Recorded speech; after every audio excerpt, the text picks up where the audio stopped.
Hello friends, स्वागत है आप सभी का मेरे यूट्यूब चैनल शिक्षा कलश पे। आज हम लोग देखेंगे 8 और 9 सितंबर की जो भी महत्वपूर्ण प्रश्न हैं एग्ज़ाम के पॉइंट ऑफ व्यू से, उन सभी को। अगर आपने मेरे चैनल को अभी तक सब्सक्राइब नहीं किया है तो रोज़ की जो करंट अफेयर्स है उन्हें पाने के लिए आप इस चैनल को पहले सब्सक्राइब कर दें। तो चलिए शुरू करते हैं आज का पहला प्रश्न। आज का पहला क्वेश्चन है, भारत हाइपरसोनिक टेक्नोलॉजी डेमोन्स्ट्रेटर देश में तैयार करने वाला विश्व का कौन सा देश बन गया है? तो भारत विश्व में चौथा देश बन गया है जो कि हाइपरसोनिक टेक्नोलॉजी डेमोन्स्ट्रेटर अपने देश में तैयार करेगा। इससे पहले जो है अमेरिका, रूस और चीन, ये तीनों देश के पास ये पावर थी, पर अब ये इंडिया के पास भी है। और हाल ही में जो है DRDO के द्वारा जो है ये विकसित किया गया, जो इसका जो है परीक्षण किया गया उड़ीसा के बालासोर स्थित APJ अब्दुल कलाम रेंज में इसका परीक्षण किया गया है और भारत का विश्व में इस मामले में चौथा स्थान अब हो गया है। अगला प्रश्न है, अंतर्राष्ट्रीय साक्षरता दिवस कब मनाया जाता है? तो अंतर्राष्ट्रीय साक्षरता दिवस मनाया जाता है 8 सितंबर को। अगला प्रश्न है, कौन से खिलाड़ी हाल ही में टेनिस के 140 साल के इतिहास में डिस्क्वालीफाइड होने वाले तीसरे खिलाड़ी बन गए हैं? तो ये बन गए हैं नोवाक जोकोविच। बहुत ही बेहतरीन खिलाड़ी हैं, लेकिन एक खराब शॉट खेलने में गुस्से में एक खराब शॉट उनसे लग गया और जो महिला अधिकारी थी टेनिस के मैदान पर मौजूद, उनको जो टेनिस बॉल है बहुत जोर से उन्हें चोट लगी, तो इस कारण से इन्हें अनुशासनहीनता के आरोप में डिस्क्वालीफाई कर दिया गया। तो 140 साल के इतिहास में तीसरे व्यक्ति बने हैं और काफ़ी अभी ये मुद्दा छाया हुआ है खेल जगत में। तो नोवाक जोकोविच इसका सही उत्तर है। अगला प्रश्न है, किस राज्य में पर्यटन को बढ़ावा देने के लिए नदियों में क्रूज चलाने की शुरुआत की जाएगी? तो ये की जाएगी उड़ीसा में, पर्यटन को बढ़ावा देने के लिए।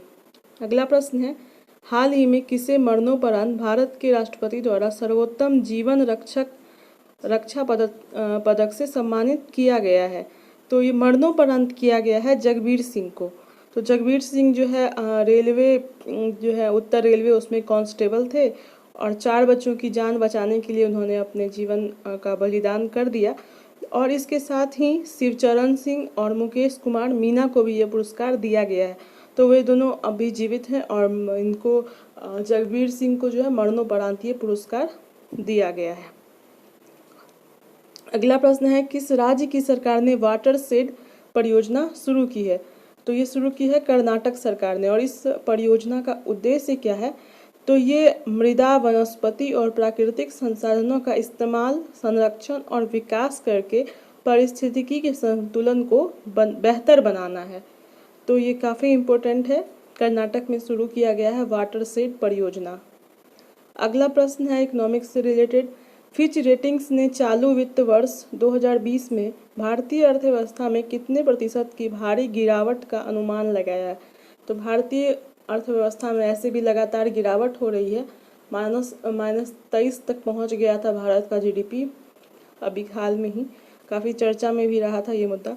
तो फिच रेटिंग्स ने भी अनुमान लगाया है 10.5% के गिरावट का अनुमान लगाया है, 10.5% के फिच रेटिंग्स ने। अगला प्रश्न है, किस राज्य की सरकार ने हाल ही में एक पुरानी योजना, स्वयं योजना, और इसका शॉर्ट फॉर्म है, पूरा नाम है स्वामी विवेकानंद आसाम यूथ एम्पावरमेंट योजना को फिर से लॉन्च किया? तो नाम इसमें आ ही गया आसाम।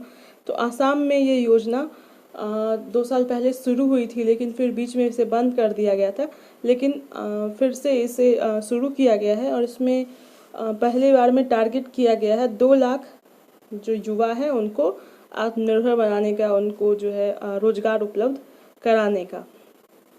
अगला प्रश्न है, भारत के किस रेडियो खगोल विज्ञान के जनक का महाराष्ट्र के पुणे में निधन हो गया है?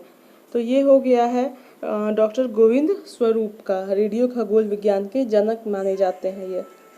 अगला प्रश्न है, हाल ही में G20 देशों के शिक्षा मंत्रियों की बैठक की अध्यक्षता किसने की? तो ये की है सऊदी अरब ने और इसका विषय है realising opportunity of 21st century for all. तो जैसे थीम भी पूछे जाते हैं एग्जाम में, तो ये काफ़ी इंपॉर्टेंट है। और इसकी अध्यक्षता सऊदी अरब के जो शिक्षा मंत्री डॉक्टर हमद अल असीख ने की, और भारत का प्रतिनिधित्व जो भारत के शिक्षा मंत्री है रमेश पोखरियाल निशंक, तो उन्होंने की। तो आप देख सकते हैं एक क्वेश्चन में बहुत सारे क्वेश्चन छुपे हुए हैं, तो सारे इंपॉर्टेंट है एग्जाम के पॉइंट ऑफ व्यू से, तो सभी को याद रखना है। अगला प्रश्न है, हाल ही में the state of young child in India title report किसने जारी किया? तो इसे जारी किया है उपराष्ट्रपति वेंकैया नायडू ने। और इस रिपोर्ट का जो डिटेल है वो काफ़ी इम्पोर्टेंट है और काफ़ी ये चौंकाने वाला भी है। तो देखते हैं इस रिपोर्ट के बारे में। इस रिपोर्ट के अनुसार भारत में 21% में से 6 साल से कम उम्र के 159 मिलियन बच्चे कुपोषित हैं, और 36% जो है वो कम वजन के शिकार हैं, और 38% पूर्ण टीकाकरण प्राप्त नहीं कर पाते हैं। मतलब बहुत ज़्यादा खराब आंकड़ा है। और भारत का भी स्थान काफ़ी जो है निम्न स्तर का है, और उसमें भी जो सबसे खराब स्थान है वो बिहार का है। और सर्वश्रेष्ठ प्रदर्शन करने वाले राज्यों में जो है केरल प्रथम स्थान पे, और सबसे जो खराब प्रदर्शन है उसमें बिहार प्रथम स्थान पर है। और इस रिपोर्ट को मोबाइल क्रेच संगठन द्वारा तैयार किया गया है। तो इसमें भी कई सारे प्रश्न हैं एक साथ, जो इसे रिपोर्ट जारी किया है वेंकैया नायडू ने, और ये रिपोर्ट तैयार किया गया है मोबाइल क्रेच संगठन द्वारा। इसमें प्रथम स्थान पर केरल है सर्वश्रेष्ठ प्रदर्शन करने में, और सबसे खराब प्रदर्शन करने में बिहार। तो ये थे आज के सभी महत्वपूर्ण प्रश्न जो सभी एग्ज़ाम के पॉइंट ऑफ व्यू से काफ़ी इम्पोर्टेंट हैं। तो इस सभी को आपको याद रखना है। और अगर आपने इस वीडियो को चैनल को सब्सक्राइब नहीं किया है तो सब्सक्राइब कर दें। इस वीडियो को अगर पसंद आई हो, यूज़फुल लगी हो, तो इसे लाइक करें और भी लोगों में शेयर करें, और कमेंट बॉक्स में अपने सुझाव ज़रूर दें। ठीक है, मिलते हैं कल अगली वीडियो के साथ। तब तक के लिए शुभ रात्रि, धन्यवाद।